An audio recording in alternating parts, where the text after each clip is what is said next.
Here is a review of Ys Book 1 and 2 for the TurboGrafx-CD. This action role-playing game was originally developed by Nihon Falcom and was released in North America in 1990. This is a compilation of the first two games of the Ys series, which were originally released for the NEC PC 8801 in 1987 and 1988 respectively.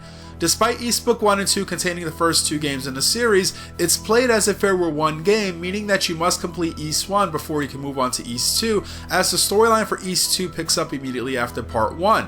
This series introduces the character of Adol Christian, whose distinctive features include his silent nature, love of adventure, and fiery red hair.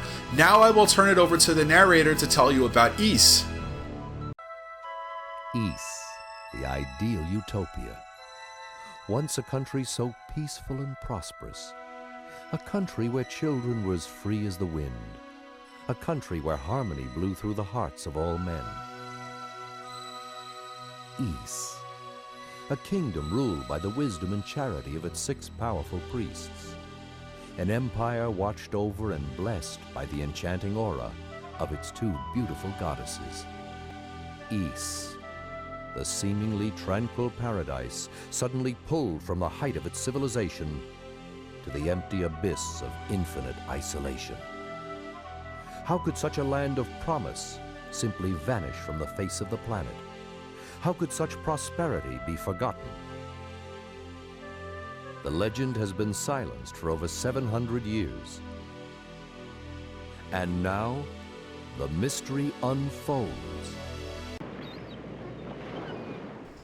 Ys Book 1 and 2 was a groundbreaking game in that it was one of the first home console games to feature animated cutscenes with voice acting, which is a common feature found in many games today.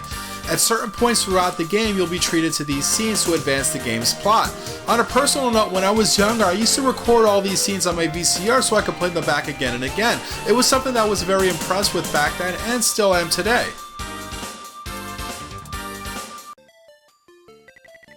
The game starts with Adol arriving by ship at the port town of Minia in the land of Asteria. Once he docks, Adol is met by Sarah, the fortune teller, who asks him to come to her shop. There he is informed about the imminent danger facing Asteria and the land of Ys. Sarah asks him to locate the 6 books of Ys, which are scattered throughout Asteria. She guides him to the location of the first book, and from there he sets out on his journey.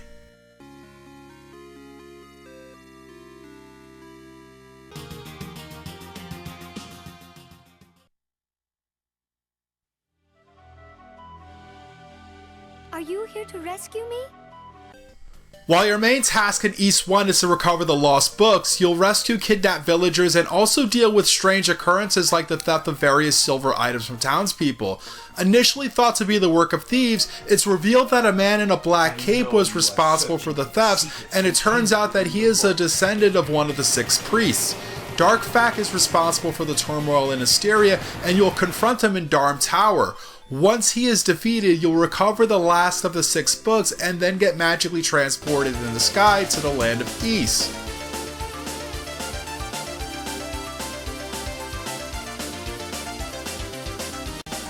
You arrive in the land of East lying unconscious. A girl named Lilia finds you and you follow her to Rant's village. Here is where you'll set out on your quest to return the 6 books of East to the priests. Once all of the books are returned, the path to Solomon's Shrine opens where the center of all evil in the land of East is located.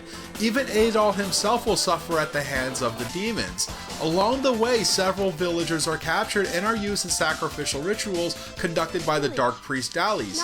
You must put a stop to this and reach the center of East to destroy the source of evil, the Black Pearl, which hides a terrible secret. Such a brave warrior you are, Adol. I am truly impressed that you've made it to this lofty point. In order to make your way through Asteria in the land of East, you have to navigate through fields, caves, towers, ruins, lava pits, and shrines. East Book 1 and 2 requires you to use many items that you'll need to get through these areas. Villagers and other characters will give you advice along the way. You have to do a lot of exploring to find chests which will contain items that are necessary to complete the game. Some of these items are in hidden locations. Some areas have complex layouts. I'm looking at you, Dark Tower and Solomon's Shrine, so take notes if necessary. Do not leave any stones unturned. This is one of those games where it is very easy to get stuck if you miss out on retrieving important items or don't pay attention to where you're going or to what villagers have to say.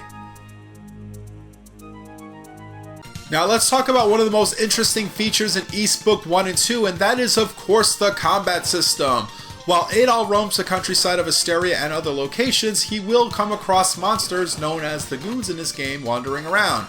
Instead of swinging a sword, he has to bump into the goons to defeat them. Now it may sound simple, but there is strategy involved in this task. To safely defeat the goons, you have to bump them from the side. When you bump them, they will take damage as indicated in the enemy health meter at the bottom of the screen and will get knocked back. Keep this up until they're defeated. If you approach an enemy head on, you will take damage and get knocked back. If Adol is strong enough, head-on enemy attacks can be parried. Be very careful if you get hit by an enemy and then get knocked back into another one, because it can create a ping pong effect where you'll continuously get hit and then it's an easy death for you. In towns and other outdoor areas, you can regenerate lost health by standing still. There are equipable items that can do this for you as well if you are in areas which do not allow you to regain your health by standing still. In East 2, you'll gain the ability to use magic by equipping various wands, including a fire wand that will emit fireballs that can destroy enemies. This comes in handy if you don't want to bump into some of the stronger foes. There are items you can pick up that will make your fire magic more effective by homing in on the goons, thus making your battles much easier. Of course, using any magic will consume magic points, though they do not drain quickly with few exceptions. One of the more interesting wands is the Transformation Wand, which allows you to turn into a goon so you can engage in friendly dialogue with the enemy or to scare the villagers. Like in many role-playing games, you have to do a lot of level grinding to make Adol stronger. When you gain a level, your maximum hit and magic points increase along with your strength and defense. Seek out enemies that grant lots of experience points. Enemies regenerate once you move a small distance away from where they roam and then return back. Repeat this process to level up quickly. When you gain a level, the amount of experience points received from monsters is halved, so once it becomes time consuming to raise a level, move on and find other monsters to attack. You also receive fixed amounts of experience points from defeating bosses and completing certain tasks. Make sure to save often, because the last thing you want to do is have to redo an area that you spent a lot of time in level raising. You will fight plenty of bosses in East Book 1 and 2. In East 1, you have to bump into the bosses to defeat them, and in East 2, you'll need the Fire Wand. Many of the bosses have movement patterns, and some of them will hurl projectiles. You may also have to deal with traps in the room. There are bosses that can only be harmed in certain weak spots or openings, so pay close attention. Make sure you have the highest available weapons and armor equipped and are at a high enough level. Sometimes raising one level can make a difference between making a boss battle easy or difficult. Not all equipable items are effective during boss battles. Once you defeat a boss, your hit and magic points are fully restored. When I popped the East Book 1 and 2 disc in my Turbo Duo for the first time over 20 years ago and watched the opening intro, I knew that this was going to be a great game, and I was not disappointed. Being able to present the game's story with voice animated cutscenes allowed me to further invest myself into the characters and plot. From that point on, I was hooked to that style of presentation. Of all the cutscenes in the game, the East 2 intro is my favorite one, especially the part of Lilia speaking to Adol. This game was my entry into disc-based games and I haven't looked back. The one thing about East Book 1 and 2 that stands out above all other games past and present is the soundtrack. The tracks have memorable tunes and make great use of electric guitar. Many other TurboGrafx-CD games followed in its footsteps in terms of music.